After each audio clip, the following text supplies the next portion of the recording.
them food. But how? We have nothing. Just a few fish and some bread.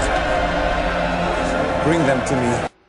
So we're about halfway now between Christmas and Easter, and Hollywood is cranking out movies based on the Bible. The latest is called Son of God. It is the story of Jesus Christ based on the hit miniseries, The Bible, which did huge numbers for the History Channel. The producers got some high-profile Christian leaders involved in the production, and it's being distributed by 20th Century Fox. Other religious figures getting the Hollywood treatment include Noah, Moses, Cain and Abel, also starring in Hollywood, Pontius Pilate, and the Virgin Mary. So it seems like religious films are making a bit of a comeback in the land where some people think there isn't a whole lot of religion. So what's this all about?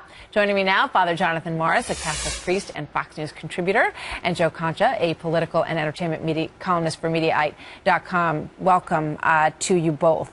Father Jonathan, let me start with you. Why do you think the big interest in these movies based on the Bible?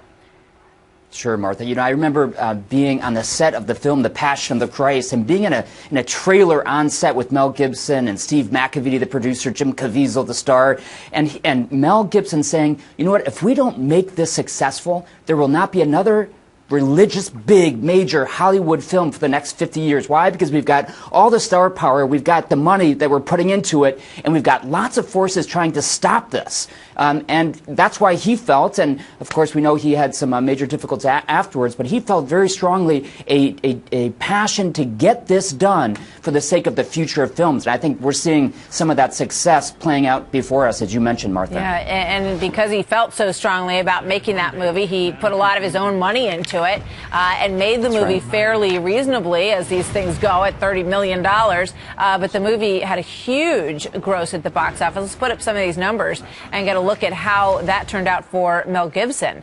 The Passion of the Christ domestically brought in $370 million.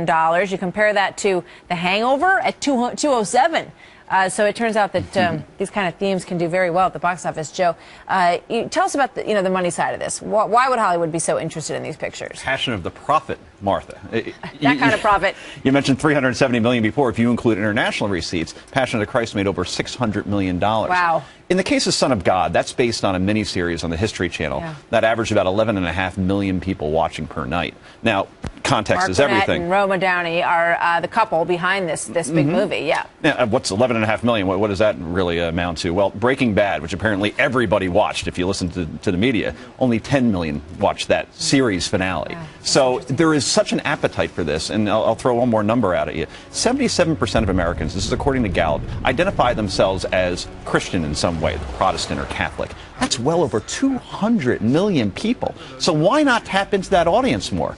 But if somebody isn't getting stabbed or shot, or there aren't 90 F-bombs being dropped, or if there isn't some sort of gratuitous sex scene, Hollywood doesn't think it'll sell. But history shows you make these movies, you do it right, you get actors like Russell Crowe or Christian Bale, who's going to do Exodus, it will make money. The audience is there, the appetite is there, Martha. Christian Bale's a phenomenal actor. The best out I'd be there. Very interested to see how that goes. You know, Father Jonathan, you bring up your work as a consultant to the Passion of the Christ, and one of the reasons that you were there, of course, was to make sure that it was biblically correct, that it captured the spirit of the teachings of Jesus and the experience of the story of his life as told in the Bible. So one of the things that's controversial about Noah is that they're saying that he's being presented in a way that is, you know, really not what the Bible teaches. What do you think about that? Yeah, no, that's a great point, Martha. And I think the recipe for success is not just, hey, it's religious, it's going to do well. No, it's got to be religious in terms of importance.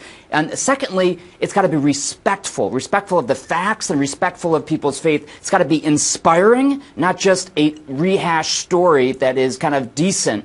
And then finally, it's got to be a stellar production. It's got to be quality. And what we saw in The Passion was unbelievably strong on all of those for most Christians, I would say, especially. Now, I just saw Son of God that you mentioned. I thought it was very respectful. I thought it was well done, worthwhile seeing. I don't think it's the production masterpiece that The Passion was, but a very good, and it's going to do very well, and I recommend it highly. Noah, I'm not so sure. There's a lot of controversy right now whether or not, you know, it's Russell Crowe is playing it, whether or not they've done that inspiring and respectful piece. We'll see. Yeah, we will see. Coming out in the theaters fairly soon. Father Jonathan, thank you very much. Always good to talk to you. Joe Concha, thank you. Martha, I must say